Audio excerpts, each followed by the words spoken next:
ఒక లక్షణం ఉంది. తులసి లక్ష్మి యొక్క స్వరూపం. తులసి ఈ భూమి మీద పుట్టినటువంటిది మొట్టమొదట ఎక్కడి నుంచి పుట్టింది అంటే బీజము నుంచి వచ్చింది కాదు తులసి చెట్టు. తులసి చెట్టు గింజల్లోంచి రాలేదు. తులసి చెట్టు వృంద అనబడేటటువంటి మహాపతివ్రత యొక్క శరీరము దగ్ధమైనప్పుడు ఏర్పడినటువంటి బూదిలోంచి విత్తనాలు చేశారు బ్రహ్మగారి యొక్క అనుగ్రహం చేత. ఆ విత్తనములను చల్లితే అందులోంచి తులసి పుట్టింది. అందుకే అసలు తులసి కారణజన్మురాలు, లక్ష్మియే తులసిగా వచ్చింది. తులసికి ఒక్కదానికే ఒక లక్షణం ఉంది లోకంలో.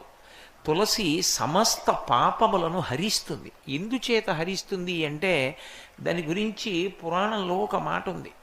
యన్మూలే సర్వతీర్థాని యన్మధ్యే సర్వదేవతై యదశ్రీ సర్వవేదేషు తులసీత్వం నమామ్యహం అని.